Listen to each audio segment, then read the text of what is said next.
My mom made a family photo album, except I wasn't in it. Every page was dedicated to my sisters, their graduations, their weddings, their perfect lives. Me? I didn't exist. First, I told myself it was a mistake, but then I found out it wasn't. So when I got accepted to my dream school in New York, I made a decision. I wasn't waiting for them to see me anymore. I packed my bags, walked out the door, and this time they'd be the ones left behind. The attic was a world of its own, tucked away above the chaos of everyday life. Dusty beams of sunlight filtered through a small circular window, illuminating cobweb-covered relics of the past. Boxes of forgotten holiday decorations, stacks of books no one would ever read again, and old trunks with peeling leather occupied every corner. It was here, amidst the scent of mothballs and aging paper, that Maddie stumbled upon the item that would change everything. A pristine leather-bound photo album, wedged between a broken snow globe and a faded box of Christmas lights. At first, Maddie hesitated. She hadn't come up to the attic for a trip down memory lane. She was supposed to be retrieving an old suitcase for her sister Alyssa's next trip. Another errand in the endless list of tasks assigned to her as the family's reliable afterthought. But something about the album called to her, its polished exterior starkly out of place among the clutter. Curiosity won. She sat on an old trunk, careful not to let the creaky wood collapse beneath her, and opened the album. The first page was like a slap in the face. A professionally taken photo of Lindsay, her oldest sister, at her high school graduation. Her perfect smile, her immaculate hair, and the caption below it in their mother's careful handwriting. Lindsay valedictorian 2005. Our shining star. Maddie flipped the page, then another. Lindsay's college years, her wedding, her first promotion. Photos carefully arranged, chronicling every step of her journey. Alyssa appeared next, her middle sister's life equally celebrated. Her first art exhibit, her wedding, her pregnancy announcements. Page after page was a meticulous tribute to her sister's achievements. And Maddie?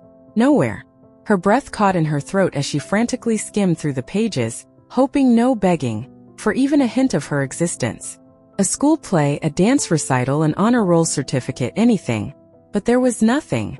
The album ended with a photo of Lindsay and Alyssa laughing together at last year's family barbecue, their children in tow. No mention of Maddie. No acknowledgement that she even existed. Found something interesting? The voice startled her and Maddie slammed the album shut, sending a puff of dust into the air. Standing at the top of the attic stairs was Grandma Edith, her sharp eyes twinkling with the same piercing clarity that had always unnerved Maddie's mother. Just some old photos, Maddie mumbled, sliding the album back into its hiding spot. Grandma Edith stepped closer, her cane tapping against the wooden floorboards.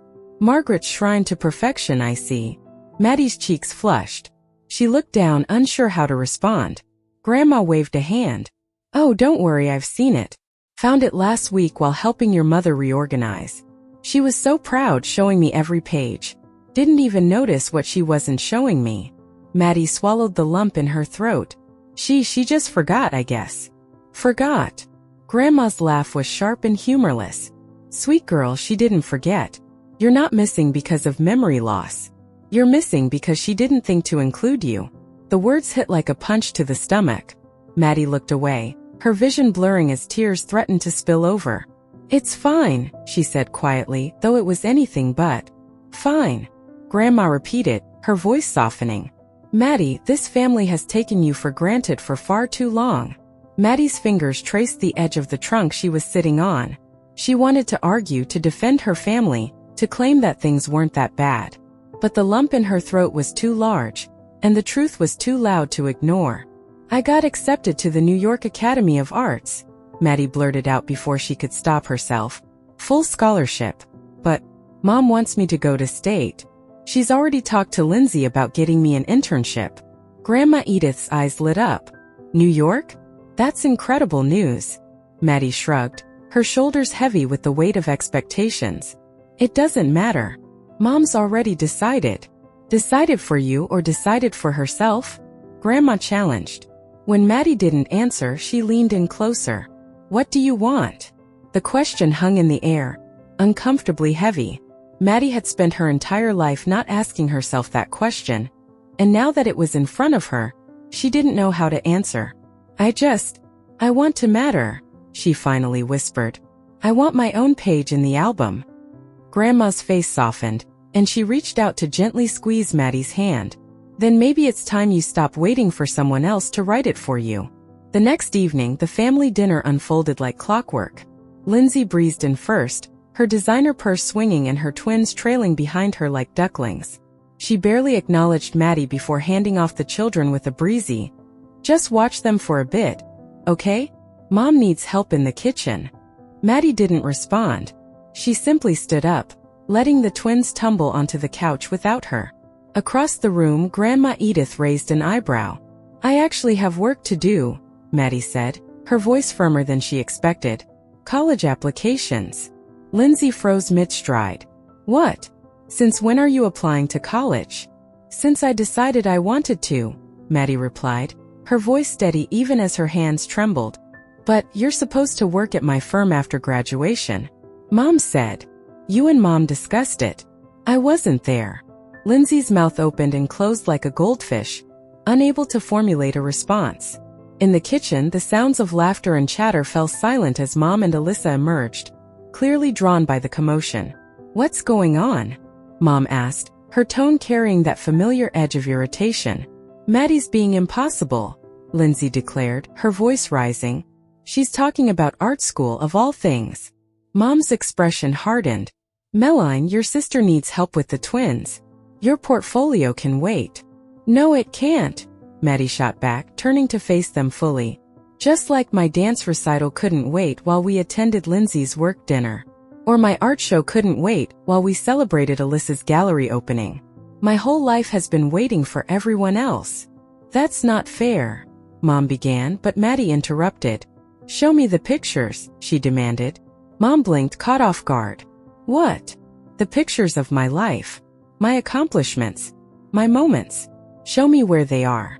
"Oh wait, you can't because they don't exist." "Not to you." The room fell into stunned silence.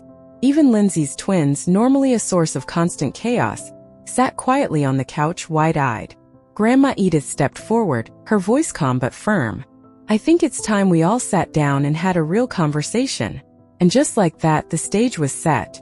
Maddie stood in the center, no longer the invisible extra in her family's story, but the author of her own chapter.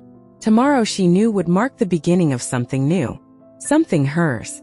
The silence in the room was almost suffocating, like the moments after a bomb had gone off but before the dust had settled. Maddie stood her ground, her pulse hammering in her ears as she met her mother's icy glare. It felt as if time had slowed, and for the first time in her life, she wasn't backing down. Her mother's voice broke the silence. "Meline, we are not doing this right now. Your sister is pregnant, your father is working hard, and this family needs you to stop being so difficult." "Difficult," Maddie repeated, a bitter laugh escaping her lips. "You mean like asking to be treated like I matter? Like wanting to go to the school I worked hard to get into? If that's difficult, then fine, let me be difficult." Alyssa, who had been uncharacteristically quiet up to this point, stepped forward, one hand resting on her pregnant belly. "Maddie, I think what Mom is trying to say is that we're all under a lot of stress right now. It's not the right time to make big decisions." "It's never the right time, is it?" Maddie shot back, her voice rising. "You're all so used to me playing the good little helper that you can't handle the idea of me doing something for myself. Well, guess what? I'm done waiting for permission." Across the room, Grandma Edith cleared her throat. "Maybe if this family spent half as much time supporting Maddie as they do relying on her, we wouldn't be having this conversation." Lindsay rolled her eyes.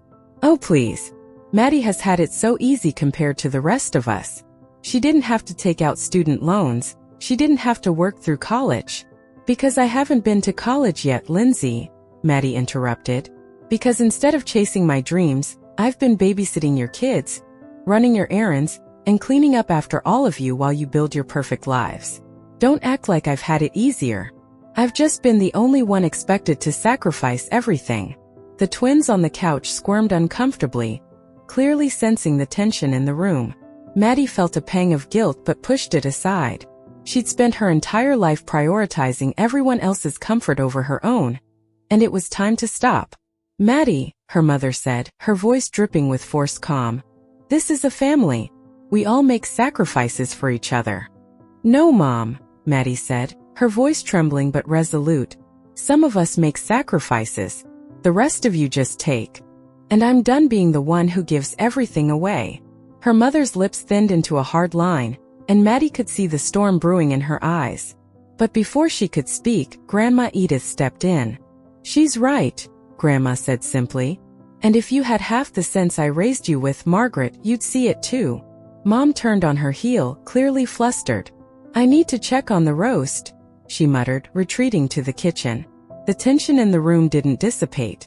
If anything, it thickened, hanging heavy over the rest of the family. Lindsay glared at Maddie, her perfect exterior cracking just slightly. Alyssa looked conflicted, torn between her role as the peacemaker and the undeniable truth in Maddie's words. Maddie took a deep breath. I'm going to New York, she said, her voice steady. I've already accepted the scholarship, and I'm leaving at the end of the summer. You can either support me or not, but I'm not asking for permission. The words hung in the air like a challenge. Lindsay crossed her arms, her jaw tight. You're being selfish. Maybe I am, Maddie replied.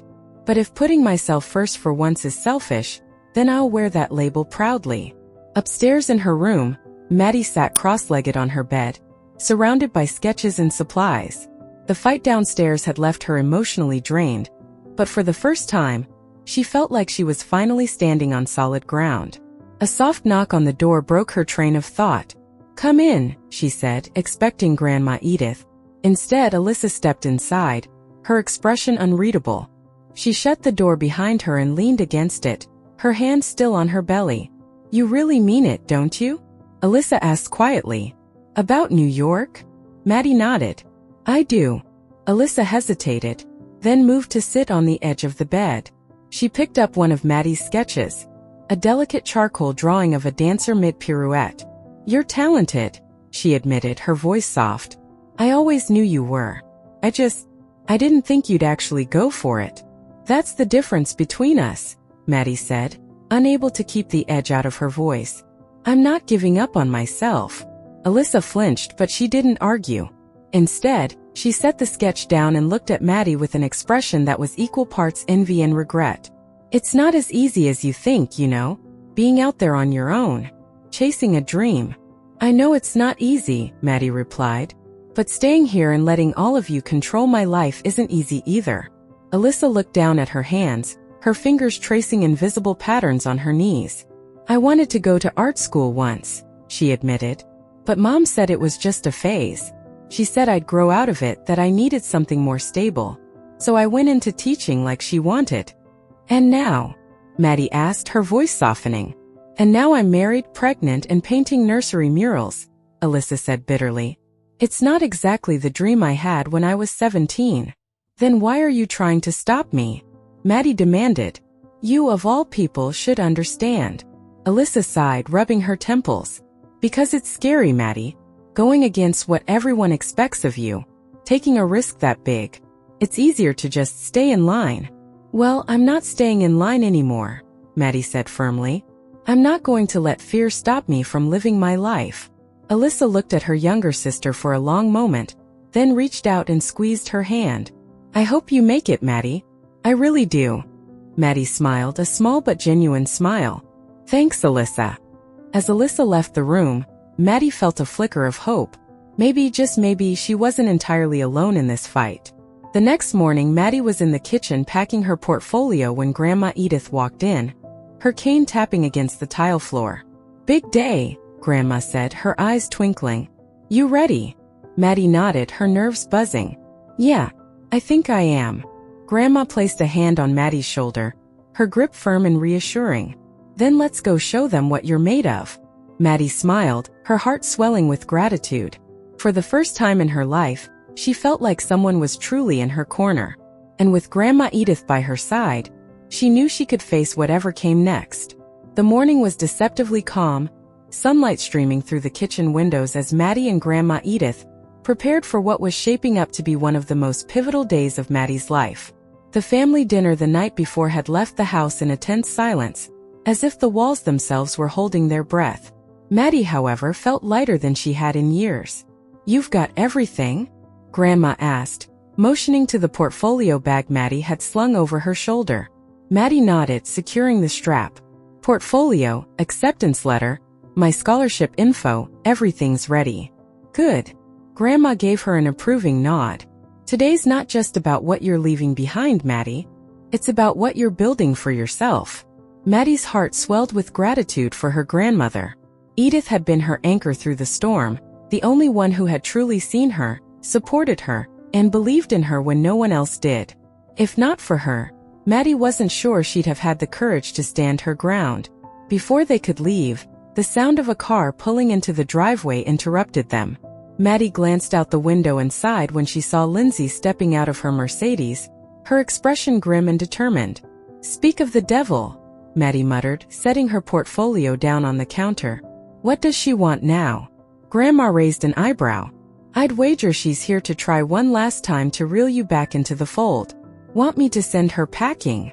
Maddie shook her head. "No, I'll handle it. I need to." She stepped onto the porch just as Lindsay was climbing the steps. Her older sister looked impeccable as always, her hair swept into a sleek ponytail, her tailored blazer spotless.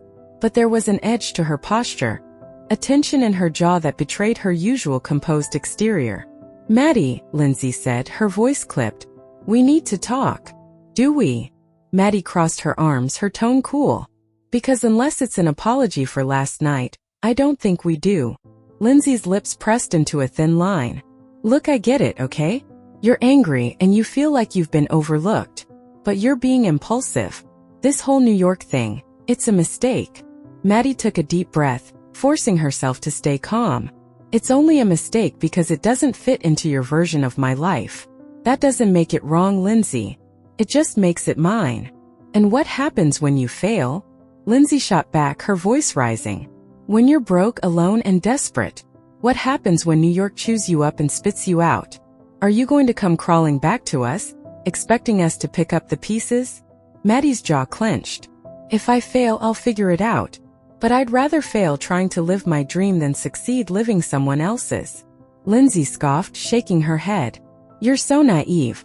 Do you have any idea how hard it is out there? How many people don't make it? Do you have any idea how hard it is to stay here?" Maddie shot back. "To watch all of you build your lives while I'm stuck cleaning up the messes and sacrificing my own dreams for yours? You talk about how hard life is, Lindsay, but you've never had to live it on someone else's terms." The words hung in the air like a challenge, and for a moment, Lindsay looked like she might argue. But then her shoulders slumped, and something in her expression softened. "You think I'm happy, Maddie?" she said quietly.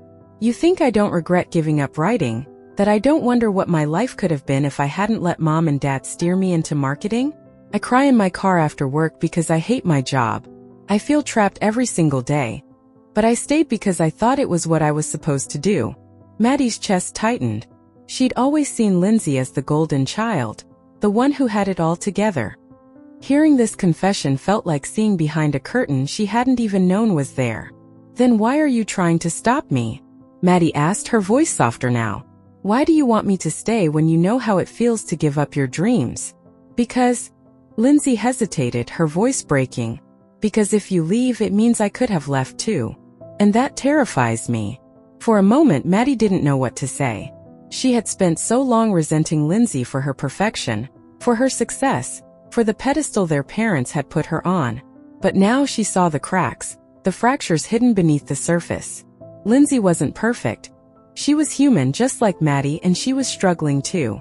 "I'm sorry, Lindsay," Maddie said finally. "I really am. But I can't stay here to make you feel better about your choices. I have to do this for me." Lindsay nodded slowly, tears welling in her eyes. "I know. I hope it works out for you. I really do." Maddie stepped forward and pulled her sister into a hug. For the first time in years, it didn't feel forced or awkward. It felt real. By the time Maddie and Grandma Edith arrived in New York, the city was alive with energy, its streets buzzing with possibility. As the cab pulled up in front of her new apartment, a modest but charming place near the art school, Maddie felt a mix of excitement and nerves. This was it. Her new beginning. Grandma Edith helped her unload her boxes, her sharp eyes scanning the building with approval. "It's no penthouse, but it's got character," she said. "I like it." Maddie laughed, setting down a box labeled art supplies in bold black letters. "That's high praise coming from you." Inside, the apartment was small but cozy, with large windows that let in plenty of light. Maddie could already picture herself setting up a studio in the corner, the walls lined with her sketches and canvases. As they unpacked, Grandma handed Maddie a small familiar object, a wooden box. Maddie opened it to find her childhood crayon drawing, carefully preserved. She felt tears prick her eyes as she ran her fingers over the worn edges of the paper. "I thought you might want a reminder of where you started," Grandma said softly. Maddie hugged her grandmother tightly. "Thank you for everything." "Don't thank me yet," Grandma said with a wink. "You've still got a lot of work to do." Maddie smiled, her heart swelling with determination. She didn't know what the future held, but for the first time in her life, she was ready to face it on her own terms. As she stood at the window looking out at the bustling city below, Maddie felt a sense of freedom she'd never known before. This was her life, her story, and she was finally the one writing it. The first few weeks in New York were a whirlwind of change. Maddie had never felt so liberated, yet so terrified at the same time. The city moved at a pace that made her head spin, its chaos both inspiring and intimidating. But as she settled into her new apartment, started attending her classes at the New York Academy of Arts, and immersed herself in the vibrant energy of the city, Maddie began to feel like she was finally coming into her own. Her mornings started early with classes that challenged her in ways she hadn't expected. Professors pushed her to explore techniques she'd never tried before, to express emotions she hadn't fully confronted. The critiques were brutal at times, but they made her stronger. For the first time, Maddie wasn't just painting pretty pictures. She was creating art that meant something. In the afternoons, she wandered the streets, sketchbook in hand, soaking in the sights and sounds of the city. The towering skyscrapers, the street performers, the colorful murals on the sides of buildings. It was all fuel for her creativity. She found herself sketching strangers on the subway, capturing the fleeting moments of their lives in quick, messy lines. Each drawing felt like a small rebellion against the constraints of her old life. One evening, as Maddie sat at her makeshift studio in the corner of her apartment, her phone buzzed. It was a text from her dad. "Dad, proud of you, kid. Keep flying." The simple message brought tears to her eyes. She hadn't expected her father to reach out so soon, especially after the heated family meeting and the fallout that followed. But it seemed like he was starting to understand why she had made the choices she did. It was a small olive branch, but it meant the world to her. A few days later, Maddie received an email from the academy. One of her professors had submitted her portfolio for consideration in an upcoming gallery showcase featuring the work of first-year students. Her painting, a bold and emotional piece titled The Birdcage, had been selected as one of the centerpieces for the exhibition. Maddie stared at the email in disbelief, her heart racing. This was it, the validation she had been longing for, proof that she was on the right path. She immediately called Grandma Edith to share the news. "Grandma, they picked my painting for the gallery showcase," Maddie exclaimed, unable to contain her excitement. "I knew they would," Grandma replied, her voice filled with pride. "What's the piece about?" "It's complicated," Maddie said, glancing at the painting propped against the wall of her studio. The canvas depicted a gilded cage with 3 birds inside, their wings clipped. One bird with vibrant feathers was perched on the edge of the open door, ready to take flight. "It's about family, about freedom, about choosing yourself." Grandma was quiet for a moment before saying, "Sounds like it's about time your family sees it too." Maddie hesitated. The thought of inviting her family to the showcase filled her with equal parts dread and hope. Could they handle seeing themselves reflected in her work? Would they even understand? And more importantly, did she want them there? "I'll think about it," Maddie said finally. "Don't think too long," Grandma warned. "Sometimes the people who need to see the truth the most are the ones who won't go looking for it." On the night of the gallery showcase, Maddie stood in front of her painting, nervously smoothing the fabric of her dress. The room was packed with art enthusiasts, fellow students, and gallery owners. The energy was electric, and Maddie couldn't help but feel a mix of pride and vulnerability as strangers stopped to admire her work. "Excuse me, are you the artist?" a woman asked, her eyes scanning the painting with interest. Yes, Maddie replied, forcing a smile. I'm Maddie Parker. It's stunning, the woman said. There's so much emotion in it. What inspired you? Maddie hesitated, the words catching in her throat. How could she explain the tangled web of family dynamics, the years of invisibility, and the fight for freedom that had led her to this moment? Instead, she simply said, "It's about finding the courage to leave the cage." The woman nodded, her expression thoughtful. Well, it's brilliant. I'd love to feature your work in my gallery someday. Maddie's heart skipped a beat. Thank you. That means a lot. As the woman walked away, Maddie spotted a familiar figure standing near the entrance. It was her dad. He was dressed in a suit, looking slightly out of place among the crowd, but his eyes were locked on her painting.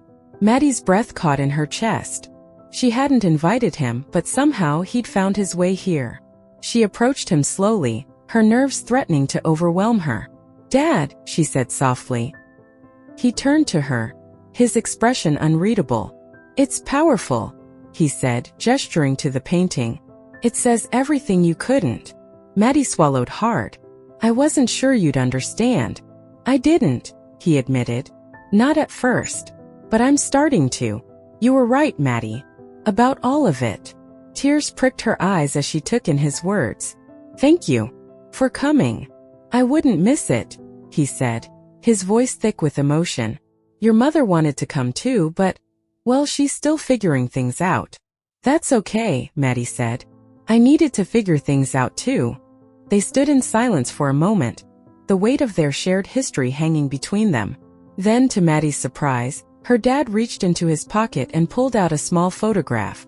It was of Maddie at 5 years old, holding up a messy crayon drawing with a proud grin on her face. "I found this in the workshop," he said, handing it to her. "Thought it might be worth adding to your collection." Maddie took the photo, her hands trembling. "Thank you," she whispered. "Keep flying, kid," he said, giving her shoulder a squeeze. "And don't forget to send us a postcard once in a while." Maddie smiled, her heart full. For the first time in her life, she felt truly seen.